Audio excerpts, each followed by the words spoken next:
선교 사이즈가 곧 교회 사이즈다. 굉장히 이렇게 생각을 하게 하는 말 중에 하나입니다. 한번 해보실까요? 선교 사이즈가 교회 사이즈다. 우리는 교회 사이즈를 그냥 우리 교인이 몇 명이고 예산이 얼마이고 우리 교회 건물이 몇 평이나 되고 또 주일날 예배 참석하는 사람이 얼마나 되고 이제 그것이 우리가 생각하는 교회 사이즈로 생각하는데 브루너라고 하는 신학자는 그렇게 이야기하지 않습니다. 진정한 교회 사이즈는 이 내부적으로 있는 것이 아니라 얼마큼 하나님이 기뻐하는 선교를 하고 있느냐, 그것이 바로 교회의 사이즈다, 그렇게 이야기를 합니다. 우리 성광교회가 지금 여러 가지 해외 곳곳에 십자가 세우는 사역을 시작을 했고, 알고 계시는 것처럼 우간다 지역의 피그미족에 2군데 지금 십자가 세우는 그 일을 하고 있고, 어제 제주교를 통해서 여러분 보고를 들으신 대로 한참 벽돌을 쌓아 올라가다가 거기는 우기철이 되면 비가 억수같이 쏟아져요. 그래가지고 한쪽 벽이 또 사실 무너졌어요. 무너졌는데 다시 또 이제 비가 그쳐서 다시 또 이렇게 쌓아 올라가기 시작했고, 이제 지붕이 어느 정도 완성이 됐습니다.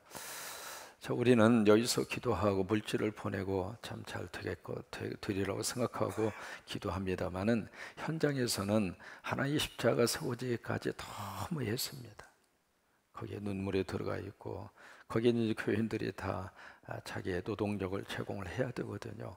근데 이게 평평한 곳, 좋은 곳에다가 십자가를 짓는 것이 아니라 전부 다 사람이 전부 다 짊어지고 그런 산을 몇 시간을 짊어지고 그렇게 해서 십자가 세운 거예요. 그래서 이제 2군데 지역의 피그미족을 위한 십자가가 지금 세워지고 있고, 또 이쪽에 탄자니아 부코바라고 하는 지역에 지금 건물이 또 하나 올라가고 있고, 여러분 지난번 보신 대로 필리핀 지역에 찌푼이라고 하는 차, 하나님의 이름으로, 주의 이름으로 지금 공급이 돼서 지금 잘 굴러가는 것 같아요. 그 차를 타는 사람마다 천국으로 하나님이 꼭 살려주시게 되기를 바라고, 우리가 품고 있는 필리핀의 달리 교회가 정말 성령의 역사와 능력 안에서 하나님 앞에 잘 쓰임 받도록 저와 여러분이 더 많이 기도할 수 있게 되기를 바랍니다. 또 우리가 파송할 헝가리, 그리고 파키스탄, 그리고 우리가 세워서 지교회로 좀 섬기고 있는 몽골에 있는 2교회뿐만이 아니라 국내 지역의 모든 선교협력교회마다 하나님의 은혜 베풀어 주시기를 바라고, 또 하나님께서 그 영혼들도 사랑해 주시기를 바라고, 여러분 교회 사이즈가 좀 크다고 절대로 교만하시면 안 됩니다. 어떤 사람은 그런 생각을 해요. 마치 교회 사이즈가 자기의 사이즈처럼. 그래가지고 자기 교회보다 조금 작은 교회가 있으면 교회도 아닌 것처럼 그렇게 생각을 하고, 근데 그런 마음은 목사도 똑같이 가질 가능성이 참 많습니다. 나보다 작은 교회를 목회하는 목사는 저 밑에 있는 쫄병 중에 쫄병인 것처럼 그렇게 생각하는 목사가 내 마음속에도 얼마든지 있을 수 있습니다. 마치 자기 것인 것처럼, 마치 그 모든 것들이 자기가 읽어놓은 것처럼 교인들도 그런 교만함 가질 수 있는 가능성이 많고요, 그 교회에서 목회하는 목사도 그런 마음 가질 수 있는 가능성이 참 많아요. 여러분 교회는 하나님의 교회입니다. 어느 특정한 교회, 누구 개인의 교회, 절대로 그런 교회에 있을 수가 없어요. 내가 좀 헌금을 많이 냈다고 그래서 그게 내 교회입니까? 내가 좀 이 교회에 40년, 50년 오래 다녔다고 그래서 이 교회가 내 교회, 내 것 교회, 그렇게 이야기할 수가 없어요. 어떤 사람이든지 어느 교회든지 하나님의 교회예요. 다만 이 순간에 하나님이 허락하셔서 목회하게 하셔서 목회하다가 하나님이 그만둬 하면 내일이라도 목사는 그만두는 거예요. 또 하나님이 허락하시는 그 순간까지만 목회를 하는 것이고, 하나님이 허락하시는 그 순간까지만 우리가 이 교회를 섬기는 거예요. 그러니까 하나님의 교회고 예수 그리스도의 교회고 성령님의 교회입니다. 교회를 향하여 소유권을 주장할 수 있는 유일한 분은 하나님밖에 없어요. 왜요? 예수 그리스도 당신의 아들의 핏값을 주시고 하나님이 세운 것이 교회이고, 그 핏값을 주고 하나님이 이 땅에 허락하신 조직이 교회란 말이죠. 그러니까 교회를 향하여 소유권을 주장할 수 있는 분은 하나님밖에 없어요. 성곽교회가 군산에서 좀 사이즈가 있다고 해서 절대로 교만하지 마시고, 어려운 교회, 힘든 교회, 참 우리보다도 더 연약한 교회, 여러분 농촌 교회 이렇게 다니면서 참 가슴이 아파요. 가슴이 아파요. 제가 한 달에 한 번씩 오후에 우리 성도들과 함께 가면서 참 저는 행복해요. 삼보 예배 마치고 정신없이 차를 타고 가면서 거기서 김밥 하나 먹거나 아니면 수시마당에서 배달 등 하나 먹거나, 운전하고 가시는 장로님은 먹을 시간이 없으니까 옆에서 입 벌리세요 아 하면 쏙 집어넣어줘. 근데 우리 장로님 잘 잡수셔. 그 운전을 하면서도 사실 배고프잖아요. 배고픈데 옆에서 탁 집어주면서, 장로님 담임 목사가 이런 거 집어줘서 입에다가 먹여줄 시간이 언제입니까? 속으로 그러면서 입 벌리세요 하면 쏙 집어넣으면 정확하게 들어가 입으로. 그러면서도 행복한 거예요. 제가 한국에 와서 참 잊지 못하는 그 교회, 임실에 있는 교회입니다. 그 교회에 성도들하고 갔어요. 가서 주일 오후에 집회를 이렇게 하는데, 거기에 이제 사모님하고 사모님 아이하고 목사님하고 가족이 셋입니다. 그런데 교회는 몇 명이냐면 3명입니다. 그 3명인데 전부 다 곧 천국 가실 분들. 근데 그 중에 3명 중에 한 분은 안 들려요. 그러니까 지금 거기 몇 사람을 놓고 설교를 했느냐면 2사람 놓고 설교한 거예요. 그 말을 들으면서 얼마나 마음속에 찐한 그런 마음이 이렇게 드는 거예요. 찐한 마음이 들면서 나도 모르게 여기서 최선의 설교를 하자. 그래서 그분들 앞에 가서 제가 되게 이제 선교협력교회 가면 강대상 잘 안 씁니다. 그냥 같이 가서 대화하면서 얼굴 보면서, 그래서 잘 안 들리는 그 할머니 그 앞에 가서 설교를 했어요. 그 설교를 하고 돌아오면서 얼마나 마음속에 여기도 주님이 계시는 교회다. 이 교회를 위해서도 주님이 십자가 지셨다. 이 교회를 위해서도 하나님이 귀한 종을 보내셔서 여러분 그 영혼들을 끌어안고 목회하는 목사님들은 얼마나 애달파요. 그래서 우리가 앞으로 이 선교적인 역사를 정말 하나님이 기뻐하는 이 선교, 저와 여러분이 온 마음과 정성을 기울여서 우리가 바치는 헌금 더 많이 외부적으로 많이 흘러보내고, 선교적으로 더 많이 보내고, 어려운 이웃교회로 더 많이 보내고, 그렇게 하셔서 우리 성광을 통해서 하나님의 큰 역사가 이루어지시기를 주의 이름으로 축원합니다. 우리 선교곡 위해서 여러분 박수 한번 해주셔요.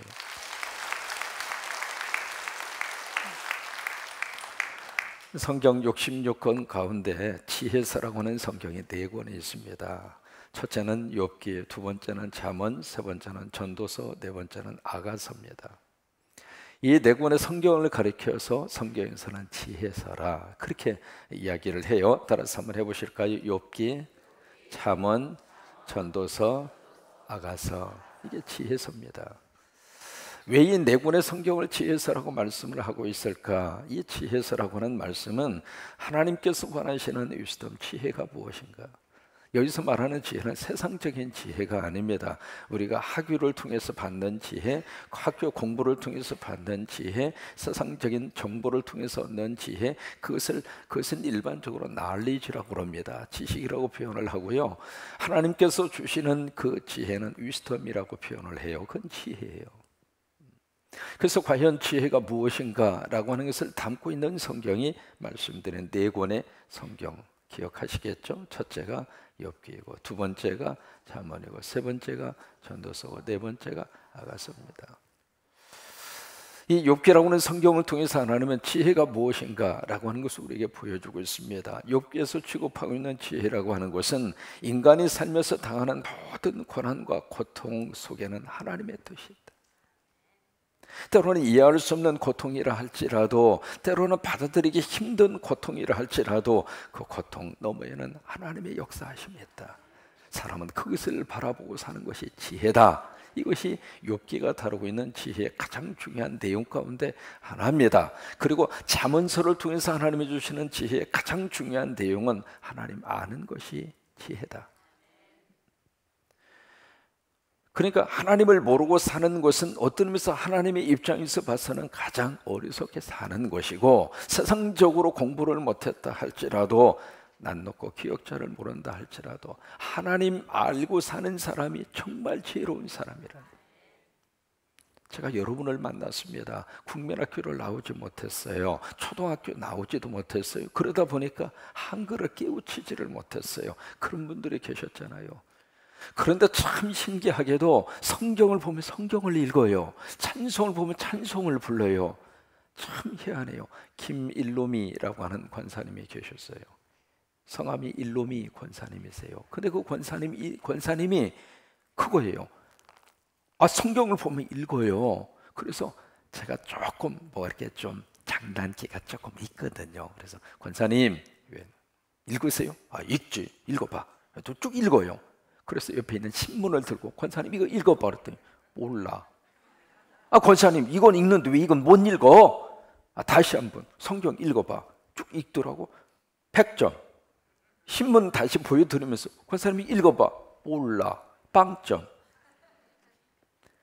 그래서 권사님이 물었어요. 어떻게 더 성경을 이렇게 읽게 돼서 그랬더니 하도 성경을 가까이 하니까 늘 성경만 들여다보고 있으니까 어느 날 성경이 읽혀지더래요. 근데 신문을 갖다 놓으면 신문은 못 읽어요. 참 그것을 제가 이렇게 보면서 이것이 하나님이 주신 지혜구나. 그러니까 이것이 잠언서가 다루고 있는 말씀의 내용이거든요. 우리가 이 땅에서 살맛나게 사는 지혜도 땅에서 나오는 게 아닙니다. 하나님 모시고 살면 살맛나게 살아요.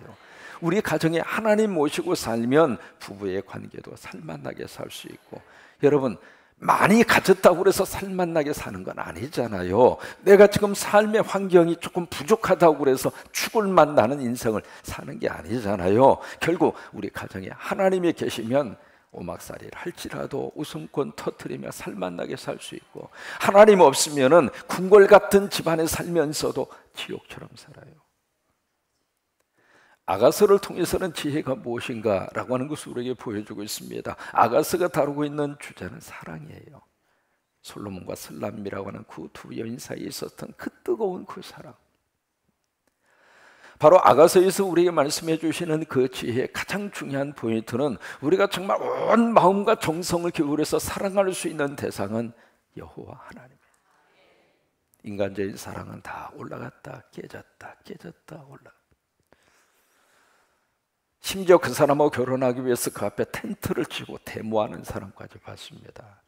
근데 그 여자 하면 자기 장가 안 가겠다는 거, 이거를 텐트 치고 결국에 가서는 이제 그 아가씨하고 결혼을 해서, 그러면 당신 없이는 못 삽니다. 그렇게 결혼을 했으면 잘 사랑하고 살아야 될 거 아니겠어요? 근데 한참 살다가 보니까 이제는 당신 때문에 못 살아. 그러고 자빠져 있더라고요.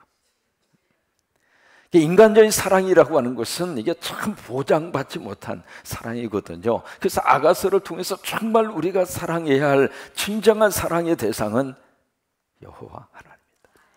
그 하나님을 사랑하고 사는 것이 지혜다라고 하는 거예요. 오늘 전도서를 통해서 이제 솔로몬이 7장 14절에 참 삶의 지혜를 우리에게 말씀을 해주시고 있습니다. 7장 14절.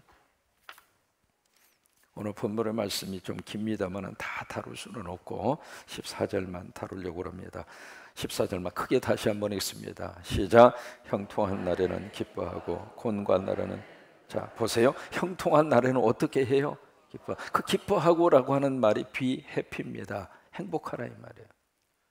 뭔가 지금 형통한 날이 있으면은 뭔가 지금 내 삶 속에 편안함이 있고, 뭔가 내 삶 속에 채워지는 것이 있고, 내 삶 속에 뭔가 만족스러운 것이 내 삶에 주어진 것이 있으면은 그것을 당연하다고 생각하고 지나가지 말고 그것을 행복하게 여기라.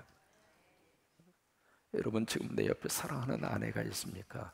그 아내를 당연하다고 생각하시면 안 돼요. 왜요? 언젠가 떠날 사람이잖아요.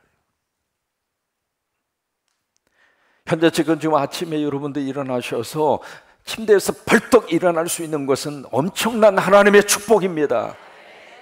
여러분 이 건강, 이게 하나님이 주신 형통의 축복 가운데 하나 아닙니까? 여러분 그 건강에 대해서 항상 내가 내 일생 이런 모습으로 살겠다, 그런 교만한 마음 가지면 안 되죠. 하나님이 주신 건강이 있으면은 그 건강 그 자체도 하나님 앞에서 즐기라 이 말이에요. 하나님 건강 주셔서 고맙습니다. 입맛도 마찬가지거든요. 항상 우리에게 입맛이 있는 게 아니잖아요. 그래서 여러분, 땡길 때 드시는 게 행복입니다. 맛있는 거 있으면 몰래 부엌에서 막 먹어. 그냥 내 배가 불러야 자식도 돌아볼 수 있는 거예요. 꼭 노트에 적어 놓으세요. 맛있는 거 있으면 나부터 먹자. 집에서 그 선포를 해. 누가 그랬냐면 목사님이 그랬다고 그래요. 이게 지금 우리가 be happy, 즐기고 누릴 수 있는 것이 그렇게 많지가 않습니다. 여러분, 여행도 마찬가지예요. 여행도 좀 다리에 힘이 있고 좀 기력이 있어야 여행을 다니지, 이게 연세 드셔가지고 여행 다니면 아주 힘들어요. 아무리 경치가 좋다 하더라도 삭신 쑤시고 그냥 여기 아프고 저기 아프고 그 걸어 다니는 것도 쉽지가 않습니다. 여러분, 그럴 때 여행 가는 것은 고생길이에요. 그러니까 좀 기력이 있을 때, 뭔가 좀 활발하게 움직일 수 있을 때 그때 여행도 다니시고, 그리고 이렇게 가다가 좋은 옷 있으면 그냥 사 입어. 그냥 먹고 싶은 거 있으면 그냥 맛있는 거 사 잡수셔. 혼자 먹기가 뭐하면 010-7270-1338로 전화를 하네. 이 즐기라 이 말이에요. 즐기라 이 말이에요. 목사님, 돈이 어디 있어서 어떻게 합니까? 아파트 잡혀?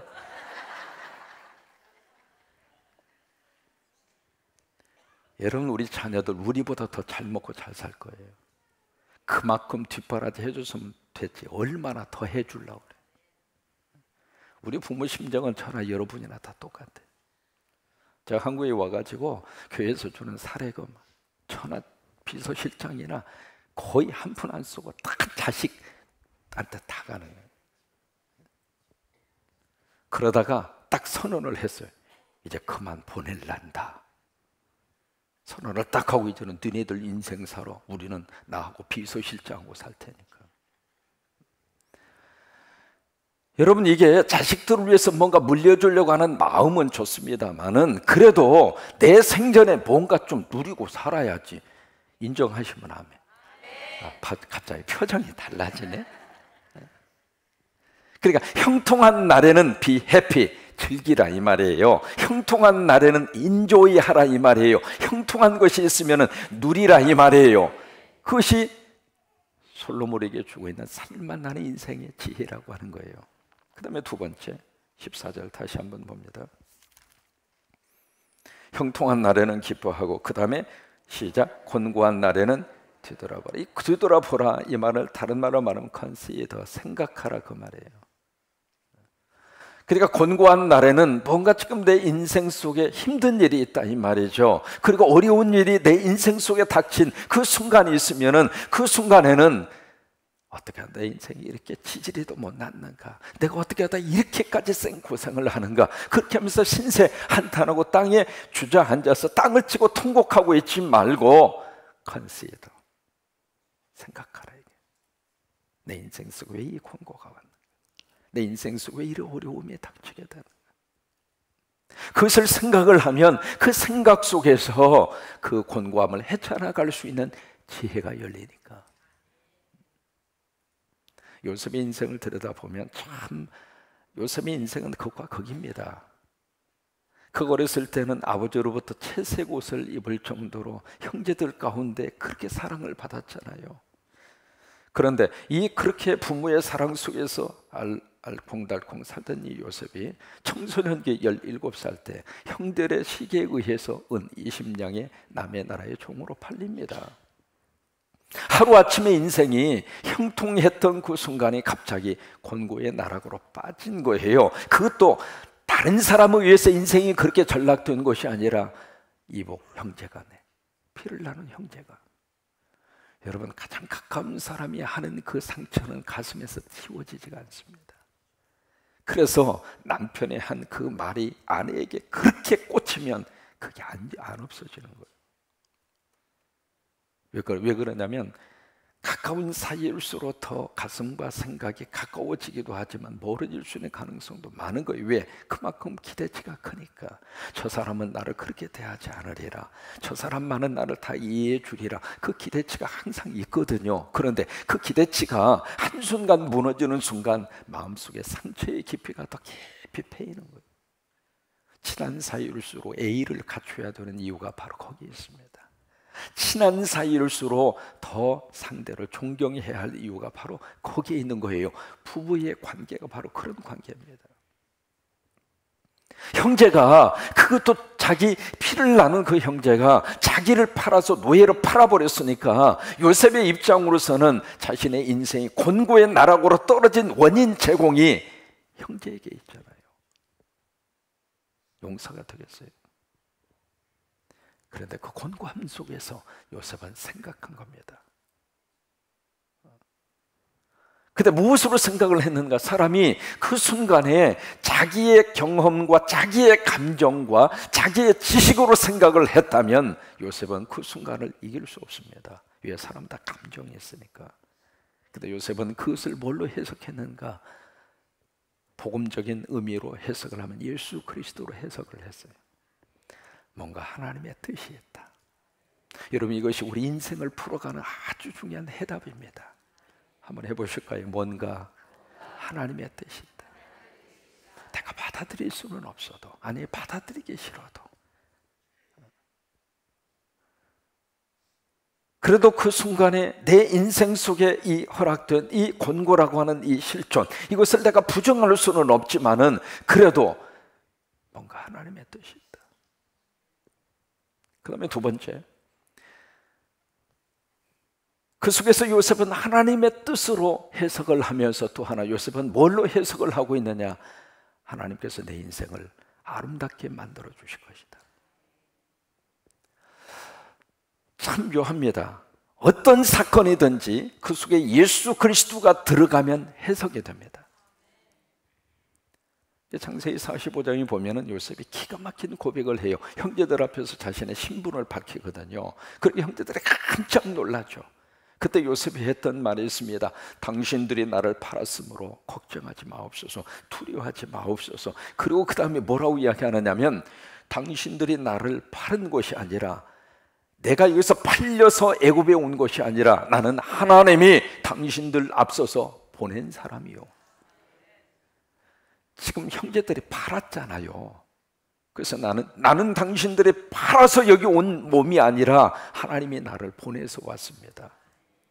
자기에게 주어진 권고를 예수 그리스도로 해석한 거예요. 7장 14절 다시 한번 보십니다. 시작. 형통한 날에는 기뻐하고 곤고한 날에는 뒤돌아보라. 이 두 가지를 하나님이 평행하게 하사. 자, 이 두 가지입니다. 그러니까 형통과 곤고가 왔다 갔다 한다는 거예요. 항상 좋은 일만 있는 게 아니잖아요. 항상 나쁜 일만 있는 게 아니잖아요. 그러니까 좋은 일이 있을 때는 나쁜 일도 생길 수 있다, 그렇게 생각하고 살아야 사람이 우쭐대지 않는 것이고, 또 나쁜 일이 있을 때에는 이거 잘 참으면 좋은 일이 있겠구나 생각해야 희망을 가지고 사는 것이고, 하나님이 두 가지의 것을 병행하게 했다 이 말이에요. 여러분, 비가 필요합니다만 매일 계속 비가 오면 거의는 밀림이 돼버려요. 햇볕이 필요하지만 계속 햇볕이 쬐면 거의가 사막이 되는 거예요. 그러니까 때로는 바람이 불기도 하고, 때로는 폭풍이 불기도 하고, 때로는 비가 쏟아지기도 하고, 때로는 따뜻한 햇살이 쬐들기도 하고, 그런 것처럼 우리 인생 속에서도 형통한 날이 있는가 하면 곤고한 날이 있고, 곤고한 날이 있는가 하면 형통한 날이 있고, 이 두 가지의 것은 누가 그렇게 허락을 하시는가? 하나님이 그렇게 허락하신다는 거예요. 7장 14절 끝까지 있습니다. 처음부터 시작. 형통한 날에는 기뻐하고 곤고한 날에는 뒤돌아보아라. 이 두 가지를 하나님이 평행하게 하사 하나님이 그의 장래일을 능히 헤아려 알지 못하게 하셨느니라. 그래요, 우리가 장래일 모르고 살아요. 우리가 내일 일을 알고 사는 게 아닙니다. 모르고 살아요. 우리는 어떻게 사는가? 내일 일을 모르고 살지만 믿고 살아요. 하나님이 오늘도 함께 하실 줄을 믿고 오늘 하루를 살아요. 하나님 우리 자녀들과 함께 할 줄을 믿고 자녀들을 위해서 기도해요. 하나님이 내 인생 가운데 함께 할 줄을 믿고 내일을 기대하고 살아요. 우리는 알고 사는 인생이 아니거든요. 모르고 살아요. 그러나 믿고 살아요. 그래서 거기서 나오는 복음서가 있잖아요. 내일 일은 난 몰라요. 하루하루 살아요. 불행이나 요행함도 누구 뜻대로 내 뜻대로 못해요. 험한 이 길 가고 가도 끝은 없고 오네요. 주님 예수, 주님 예수 발레미사. 누구 손? 내 손, 내 손 잡아주소서. 내일 일은 난 몰라요. 그래요. 장래일도 몰라요. 누구? 아버지여 날 붙드사 평탄한 길 주옵소서. 그래요. 모르기 때문에 불안하게 사는 것이 아니라, 모르기 때문에 죽을 만나게 사는 것이 아니라, 믿고 살기 때문에 행복하게 살고, 믿고 살기 때문에 살만나게 살고, 그렇게 되시기를 주의 이름으로 축원합니다. 오늘 한번 이렇게 나와 주셔서 감사해요. 내일 한 번만 더 나오세요.